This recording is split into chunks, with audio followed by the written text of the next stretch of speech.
Hi guys, ನಾನು ನಿಮ್ಮ ಹಳ್ಳಿ ಹುಡುಗ. ಇವತ್ತು ನಾಸಿರು ಟೀ ಕುಡ್ಕೊಂಡು ಸೀದಾ ತೋಟಕ್ಕೆ ಬಂದರೆ ಟೂ ವೀಲರಲ್ಲಿ. ನಾವು ಬರೋ ಪಾಟ್ಕ ಹಂಗೆ ನಮ್ಮ ತನ್ನು ಕೂಡ ಬರ್ತಾನೋ ಟೂ ವೀಲರ್ ಆಗಿ ನಮ್ಮ ಹಿಂದ್ಗಡೆನೆ. ನಾವು ಸೀದಾ ತೋಟಕ್ಕೆ ಹೋಗ್ಬಾರ್ದು, ತೋಟದಲ್ಲಿ ರೆಡಿ ಆಗಿದ್ರು ಕೂಲರು. ಈ ಬಿಸಿಲಂದರೆ ಬಿಸಿಲು ಇರೋಕ್ಕಾಗ್ತಲ್ಲ ನಮ್ಮ ಕೈಲ ಅಂತ ಆ ಥರ ಬಿಸಿಲು ಹೊಡಿತಾ ಇದೆ. ಯಾವಾಗ ಬರುತ್ತೋ ಮಳೆ ಗೊತ್ತಿಲ್ಲ, ಜಾಸ್ತಿ ಬಿಸಿಲು ಬರ್ತಾ ಇದೆ. ಈ ನಡುವೆ ಮಳೆ ಬಂದರೆ ಸ್ವಲ್ಪ ಅನುಕೂಲ ಆಗುತ್ತೆ ರೈತರಿಗೆ, ಎಲ್ಲರಿಗೂ ಅಷ್ಟೇ, ಆ ಹಸುಗಳಿಗೂ ಅಷ್ಟೇ. ಮೇವು ಸ್ವಲ್ಪ ಬೀಳುತ್ತೆ, ಏನು ಮಾಡೋಕ್ಕಾಗಲ್ಲ. ಮಳೆ ಬರಲಿ ಅಂತ ದೇವ್ರಿಗೆ ಕೇಳ್ಕೊತೀವಿ ನಾವು. ನೋಡಿ ಸೊಪ್ಪೆಲ್ಲ ಸೂಪರಾಗಿ ಬೆಳಿತಾವ್ರೆ. ಏನಪ್ಪ ರೇಟ್ ಹೋದ್ರಾಗ 1,000 ಗಂಟೆ ಐತೆ ಅಣ್ಣ ರೇಟ್ಗಳು ಮಾತ್ರ. ನೋಡ್ಕೊಳ್ಳಿ, ಇದು ಮಾಡ್ಕೊಳ್ಳಿ.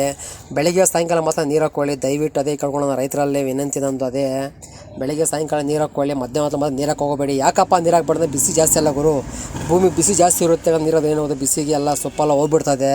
ಅದಕ್ಕೆ ನಾವೆಲ್ಲ ಸೊಪ್ಪೆಲ್ಲ ಕಿತ್ಕೊಂಡು ಕ್ಲೀನಾಗಿ ಕೆಳಗೆ ಮೇಲೆ ಗೋಣಿಚೀಲ ಹಾಕ್ಕೊಂಡಿದ್ದೀವಿ. ಗೋಣಿಚೀಲ ಹಾಕಿಲ್ಲ ಕ್ಲೀನಾಗಿ ಸೊಪ್ಪೆ ಒಗ್ಯಾಕೊಂಬಿಡ್ತದೆ. ಒಗ್ಯಾಕೊಂಬಿಟ್ರೆ ಪಾರ್ಟಿಗೂ ಬಾಧೆ ಆಗಿಬಿಡ್ತದೆ, ಎಲ್ಲರಿಗೂ ಲಾಸ್ ಆಗಿಬಿಡ್ತದೆ. ನೋಡ್ಗುರು ಬಿಸಿಲಿಗೆ ನೋಡ್ಗುರು ಯಾವ ಥರ ಇದೇ ಬಿಡೋದು ಪಾಪ. ಭಯಂಕರ ಬಿಸಿಲು ಹೊಡಿತದೆ. ಕೂಲರ್ ನೋಡಿದ್ರೆ ಬಂಬಳ ಮಾಡ್ತಾರೆ. ಏನಣ್ಣ ಈ ಬಿಸಿಲು ಹೊಡಿತಾ ಅಂದ್ಬಿಟ್ಟಿದೆ, ಏನು ಮಾಡೋಕ್ಕಾಗಲ್ಲ. ನಮ್ಮ ಹಣೆ ಬರ ಅಷ್ಟೈತೆ, ಏನು ಮಾಡೋಕ್ಕಾಗಲ್ಲ ಅಂತ ಹೇಳ್ತಾ ಇದ್ದೀವಿ. ನಮ್ಮದೇ ಅಲ್ಲ ರೈತರದ್ದು ಅಷ್ಟೇ.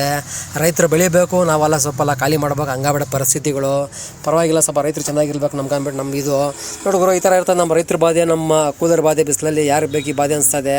ನೋಡಿ ಕಿತ್ಕೊಂಡು ನೆಕ್ಸ್ಟ್ ನೋಡಿ ಬೇರೆ ಬಂದಿದ್ದೀವಿ. ಹಂಗೆ ಅಲ್ಲಿ ಕೂಡ ಸೂಪರ್ ಟಾಪ್ ಸೊಪ್ಪು ಐತೆ ನೋಡಿ. ಇಲ್ಲಿ ಬಂದು ಬಿಟ್ಟಿದ್ದೀವಿ. ಇಲ್ಲಿ ಪರವಾಗಿಲ್ಲ, ಸೊಪ್ಪೆಲ್ಲ ಕೇಳ್ತಾವ್ರೆ. ಗಾಡಿಗೆ ಬೇರೆ ಇಳಿಸ್ತಾರೆ ಐತೆ ನೋಡಿ. ಈ ಥರ ನಮ್ಮ ಚಾನಲಲ್ಲೇ ನಾನು ಮಾತ್ರ ಹೇಳೋದು ರೈತರ ಬಗ್ಗೆ, ಕೂಲರ್ ಬಗ್ಗೆ, ಡ್ರೈವರ್ ಬಗ್ಗೆ ಹೇಳ್ಕೊಂಡು ಬರ್ತಾ ಇರ್ತೀನಿ.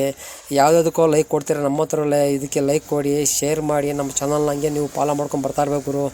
ನೋಡ್ಗುರು ಈ ಥರ ಇರ್ತದೆ.